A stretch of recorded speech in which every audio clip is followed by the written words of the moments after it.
Hi, everybody. Jamie here. Before we get to the show today, I have a favor to ask you. If you wouldn't mind, could you please hit the follow button? It really, really helps us and will definitely make it worth your while because we are going to be all over the upcoming Canadian election and the first 100 days of the Trump presidency. So follow us and don't miss an episode.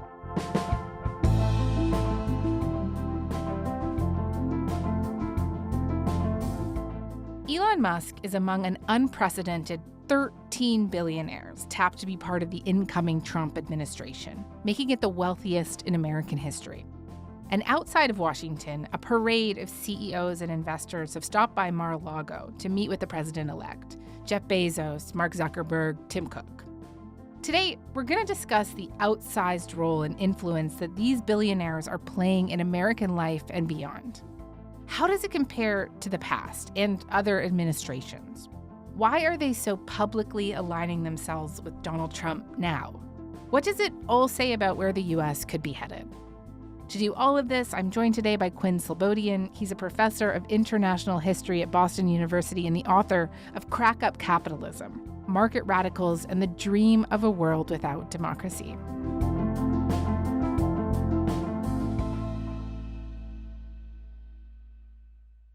Quinn, hi. Thank you so much for coming on to Front Burner. Yeah, good to be here. So there's been a lot of coverage about how billionaires have been cozying up to Trump the last while since he won the election. There's Musk, of course, but the likes of Bezos, Zuckerberg, even Hussein Sajwani, an Emirati billionaire developer, have all visited Mar-a-Lago over the last couple of months. To talk about a few Canadian examples, too, businessman and personality Kevin O'Leary was there this weekend. Shopify CEO Toby Lutka has said that Trump's tariff threats tied to more border security, while harsh, were well within the U.S.'s rights to demand. This class of the super wealthy hasn't always blatantly been on his side. And so what's been the history with them?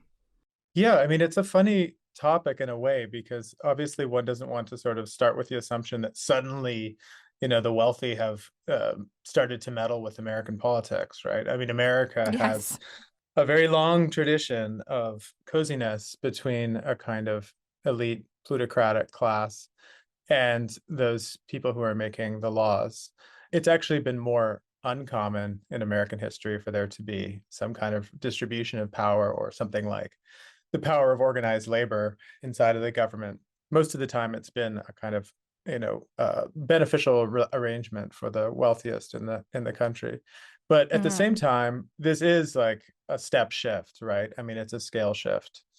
The pure numbers are actually pretty startling. If you look at Joe Biden's cabinet, the combined net worth was just over 100 million, and the combined net worth of Trump's cabinet is expected to be, an order of magnitude more. The Trump cabinet will have more billionaires and centimillionaires than any in history. The billionaires on the official cabinet will have a combined net worth of over $13 billion. Now, that is not including, of course, Elon Musk or Trump's new billionaire ambassadors. So it really does, make us ask the question that you're asking, which is like, what's going on here? How is this going to shift his policies, if at all? And why are they kind of being so out in the open? There's a couple of big differences I see with this round of billionaires courting the White House. The way that we historically look at, money and power is often kind of lurking in the background, right? And this seems way more in your face to me. Right. I mean, the closest analog you would think would be the sort of robber barons of the Gilded Age, or you think about people like Andrew Mellon and Andrew Carnegie, who were kind of, building the infrastructure of American society, building the museums and the libraries, endowing the universities. And then between the two world wars, American foreign policy was basically conducted by private actors. I mean, it was the big bankers, J.P. Morgan, and people like that who were in Europe and kind of, negotiating on behalf of the United States. But since the Second World War, things kind of, although still benefiting disproportionately the wealthy, kind of went more into the background. And the more typical way I think we would think about billionaires making their opinions felt in the White House in the last several decades would be through more covert means like lobbying, campaign donations, funding a big ecosystem of think tanks and academic programs. People coming out, as you say, going down to Mar-a-Lago and kind of kissing the ring is kind of a shamelessness that in the past would have assumed to be, bad politics. So I think on the one hand, we seem to be in an era where, the ultra wealthy are actually not that stigmatized, despite the kind of Bernie moment of attacks on the 1%. I think we're in a time when people really admire the rich. They see themselves in the famous expression as temporarily embarrassed millionaires. And what's unusual, though, about this is the people who are being sucked into the cabinet or tapped for the cabinet are not necessarily coming from finance. So that was the usual revolving door that characterized the relationship to the very wealthy over the last several decades. It'd be people coming from Wall Street, basically, right? That was the place that you would imagine a kind of move back and forth. Right. And now you have Elon Musk. Now you have Elon Musk, you have, Vivek Ramaswamy getting involved. You have, very loud voices from the venture capitalist class. David Sachs, another member of the PayPal mafia, has been tapped to be the AI and crypto czar inside of the new administration. So that suggests a real kind of like shift in the center of American profit away from just Wall Street and then towards, tech, filtered through, of course, the stock market. But you've also got people who I think, fair to say, are a little bit more coy, right? Like I'm thinking Jeff Bezos, who didn't, vocally throw his support behind Trump, but he did prevent the Washington Post, which he owns, from endorsing Kamala Harris. And so just what does that indicate to you? Well, I mean, I think a lot of this is, helpfully compared to Trump 1, right? I mean, the thing about being in the second Trump era is we don't have to sort of operate and speculate like without a safety net. We actually know a bit about what happened the first time around. And the first time around, those very kind of people, Zuckerberg, Bezos, were often vocally opposed to Trump, even sort of arguing that they were part of something like a resistance against this incoming, tyrant smashing up democracy and whatever. The appropriate thing for a presidential candidate to do is to say, I am running for the highest office in the most important country in the world. Please scrutinize me. Mm-hmm. That's not what we've seen. And to try and chill the media and sort of threaten retribution, retaliation, it isn't appropriate. We have freedom of speech in this country. This time around, they've been, as you say, kind of coy or non-committed and sort of playing both sides of the possible outcome. I mean, amongst Fortune 500 CEOs, Kamala Harris still had more support than Trump. So it wasn't quite the case that all of the wealthiest people in America suddenly became MAGA overnight. But most of them did, take a more circumspect attitude.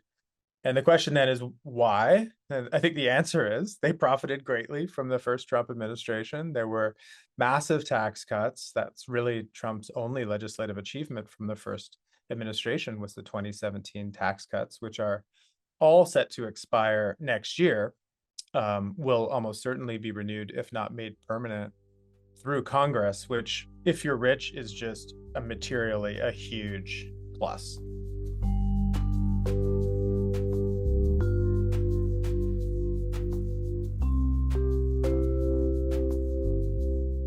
I wanted to ask you specifically about Mark Zuckerberg. He's been rolling out a series of changes at Meta this past week that's gone over well with Trump and his camp. And he's canceled their DEI initiatives, cut their fact-checker program, and loosened restrictions around speech about things like immigration, gender, sexuality. He even brought UFC CEO and Trump ally Dana White onto Meta's board. And, for someone who apologized in front of Congress in 2018 for Facebook's role in spreading misinformation and hate speech, and even banned Trump from the platform after January 6th. This is a stark change, right? And so just tell me more about what you make of that shift.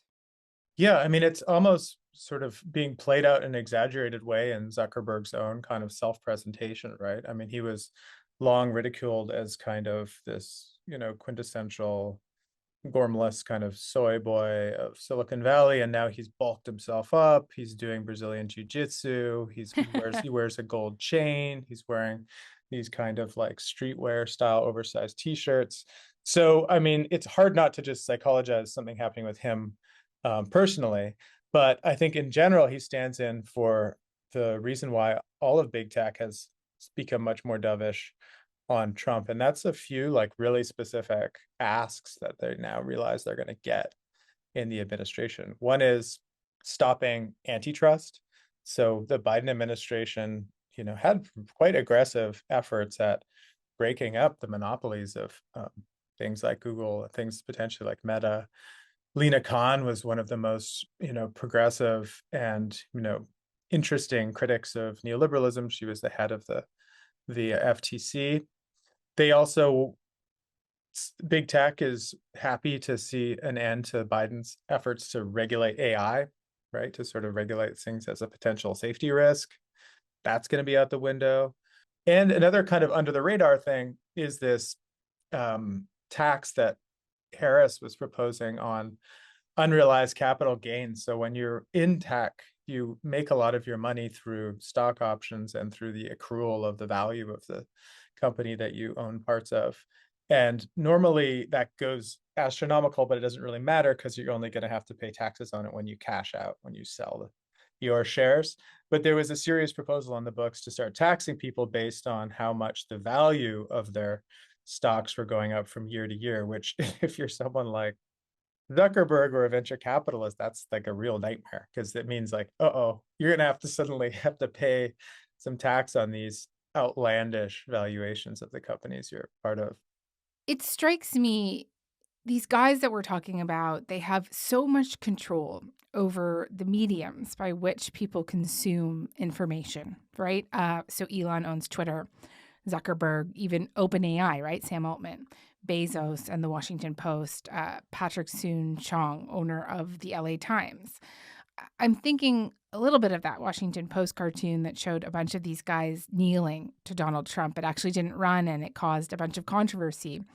But how hard or how much more difficult do you think that it's going to be to raise questions and to try to push back against some of the narratives here, considering the control over the information ecosystems?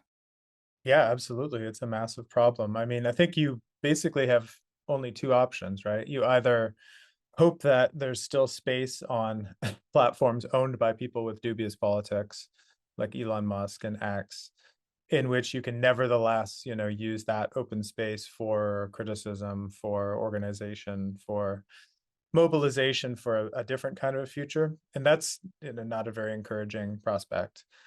The other option is to kind of help boost the existing alternative sources of, consent creation and enlightenment and media production. So whether that's, publicly funded media in the United States or user-funded outlets like, Democracy Now! Or Dropsite or The Intercept. These things are in the balance sheets of someone like Musk. I mean, it's impossible to overstate how tiny the kind of capitalization of some of these media outlets are, right? A joke that was going around, apparently, the sort of VC Silicon Valley in-group, was that they should just buy MSNBC because it was annoying them, right? And that would actually be very easy to do. They would, X is worth more than New York Times, which is, by any measure, the most successful newspaper in the United States. So we're really working with like a really vestigial media landscape here to mount like actual critical debate or discussion against the expanding power of tech platforms. And there is not a really kind of optimistic way of looking at that.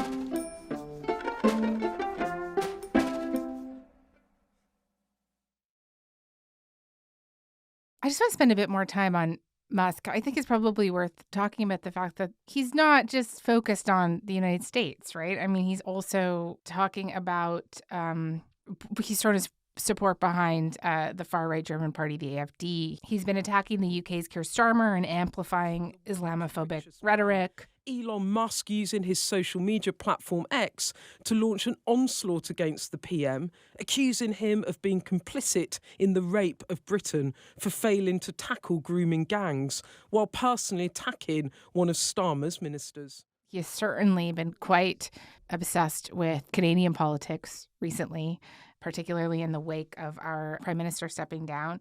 I wouldn't mind just hearing you talk a little bit more about the dangers when the richest man on earth has this kind of platform to spout off about whatever he wants.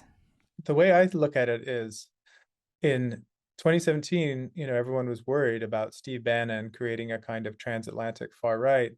And Musk is basically doing that now too, but with a greater wealth behind him than anyone else has ever had in modern history. So we are in completely uncharted territory as to what the outcome of that might be. It seems to be limited so far right now just by the attention span of Musk himself. So, for example, in the UK, he was backing Nigel Farage, who was a very, credible far-right candidate in the sense that he, gets a decent amount of vote share. But then he just kind of, they got annoyed with each other, and so now they've split, and they can't work together anymore. But Nigel Farage's mistake, it seems, was not backing Elon Musk all the way after his incendiary attacks on the government over historic child grooming scandals. The owner of X suggested Keir Starmer failed to pursue rapists when chief Crown prosecutor, and promoted a video of jailed far-right campaigner Tommy Robinson, whom he says was put in prison for telling the truth about Britain. He was actually jailed for contempt of court. And so he's only really supporting Tommy Robinson, who's a even more far-right Islamophobe. And we'll see how long an alliance like that would last. But it is true that his alliances are more concrete with someone like Giorgia Meloni, for example, in Italy, who's coming from a fascist-derived party, the Brothers of Italy, where really concretely in the last couple of weeks, she has started to say that she's interested in using Starlink to provide satellite internet for the Italian military instead of the EU's own service, which they're developing, called Iris. So it's a really large kind of EU-wide initiative to allow for a competitor to something like Starlink. But after a few appearances on stage at sort of far-right ideas festivals by Musk and some kind of cozying up for the camera, now they suddenly feel like they would rather work together. And so she's basically defecting from an EU program to align with Musk. And I think that that's probably something we'll see more of in the next 4 years, is people like Musk and Palmer Luckey and Peter Thiel and Zuckerberg using the power of the US state to kind of crack open markets that have been otherwise kind of resistant to them.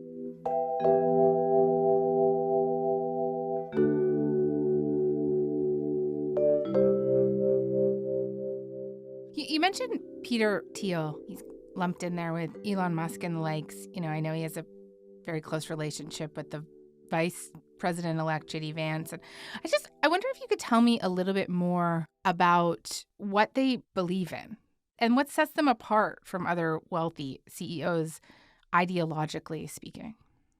This is something I've written about in the book that you mentioned at the top. It's Crack Up Capitalism. It begins actually with Peter Thiel in 2009 saying that he no longer believes that capitalism and democracy are compatible.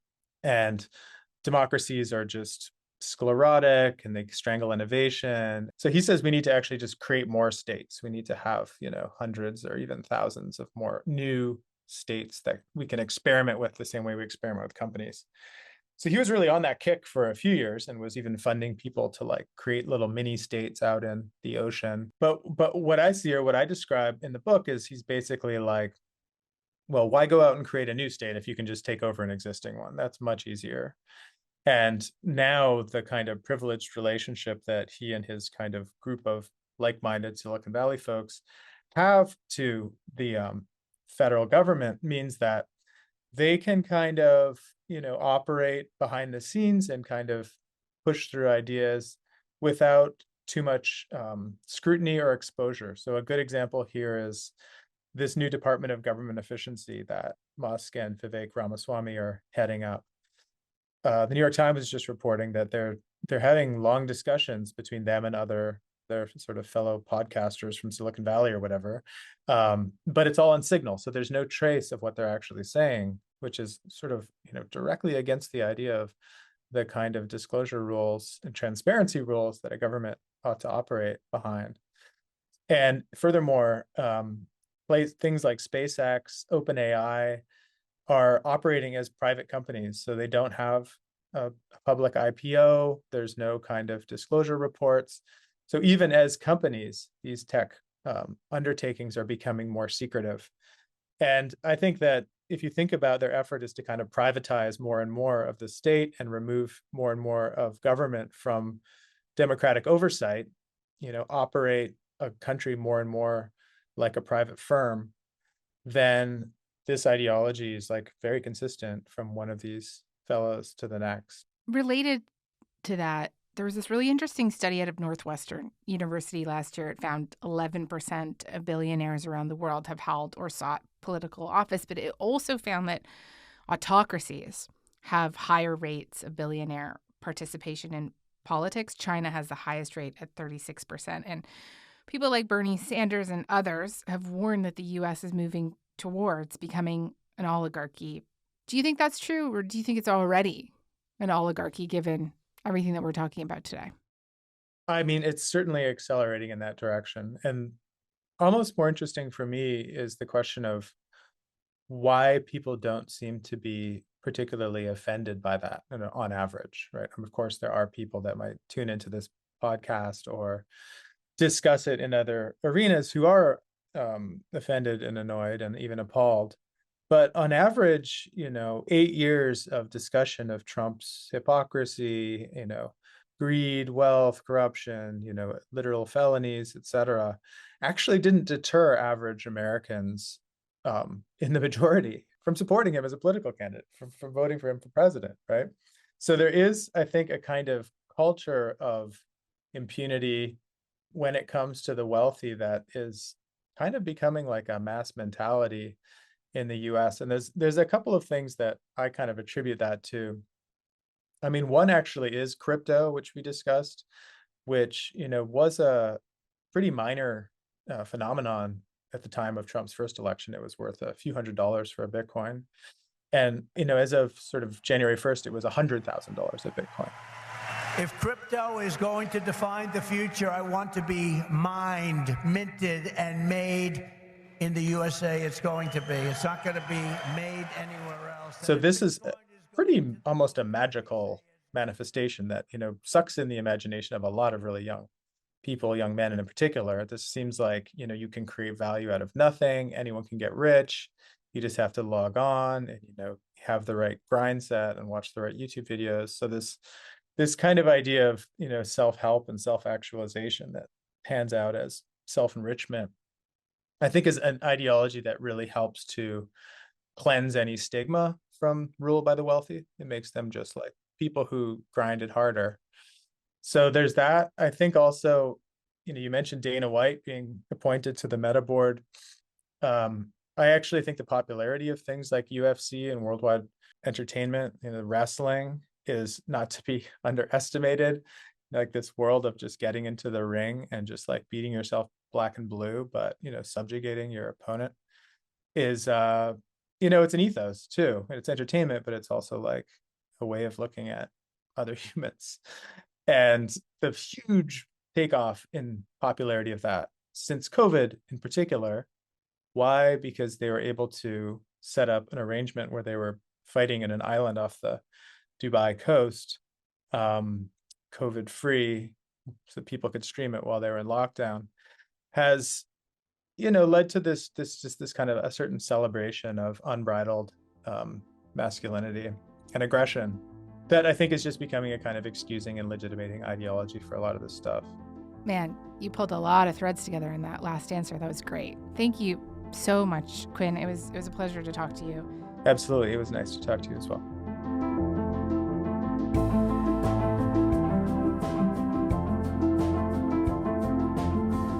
All right, that's all for today. I'm Jamie Poisson. Thanks so much for listening.